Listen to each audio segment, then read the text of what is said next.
அவிநாசியில் மனைவி மீதான சந்தேகத்தில் அவரை தாக்கி கொன்றுவிட்டு தப்பிய கணவர் திருப்பூரில் கைது செய்யப்பட்டுள்ளார்.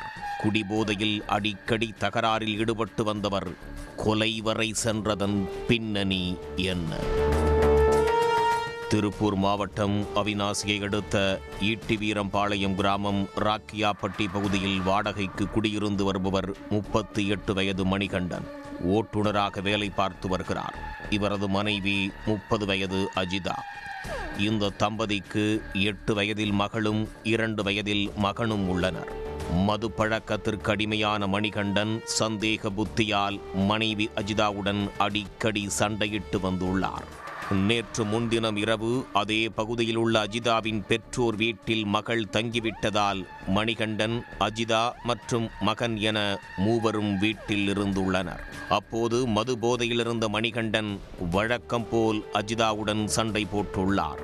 வாக்குவாதம் முற்றிய நிலையில் ஆத்திரமடைந்த மணிகண்டன் அஜிதாவை அடித்து கழுத்தை நெரித்து கொலை செய்துவிட்டு 2 வயது மகனோடு தப்பி ஓடிவிட்டார். நேற்று காலை தகவல் அறிந்து சம்பவ இடத்திற்கு சென்ற பெருமாநல்லூர் போலீசார் அஜிதாவின் உடலை கைப்பற்றி பிரேத பரிசோதனைக்காக திருப்பூர் அரசு மருத்துவமனைக்கு அனுப்பி வைத்தனர். தொடர்ந்து போலீசார் மேற்கொண்ட விசாரணையில் மணிகண்டனின் சொந்த ஊர் திண்டுக்கல் மாவட்டம் ரெட்டியார்பட்டி என்பது தெரியவந்தது. இதனையடுத்து கொலை செய்துவிட்டு குழந்தையோடு தலைமறைவான மணிகண்டனை தேடும் பணியில் போலீசார் தீவிரமாக ஈடுபட்டு வந்தனர்.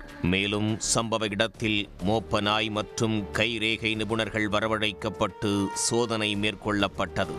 மனைவியை கொலை செய்துவிட்டு தலைமறைவான மணிகண்டன் திருப்பூரில் உள்ள அவரது உறவினர் இல்லத்தில் பதுங்கியிருந்தது செல்போன் சிக்னல் மூலமாக போலீசாருக்கு தெரிய வந்தது. இதையடுத்து அங்கு சென்ற போலீசார் மணிகண்டனை கைது செய்தனர்.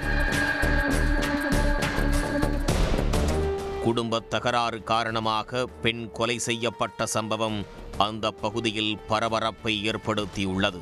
தாய் உயிரிழக்க தந்தை சிறைக்கு செல்ல 8 வயது மகளும் 2 வயது மகனும் ஆதரவின்றி தவிக்கும் நிலைக்கு ஆளாகியுள்ளனர். உடனுக்குடன் செய்திகளை தெரிந்து கொள்ள சன் நியூஸ் பெல் ஐகானை கிளிக் பண்ணுங்க.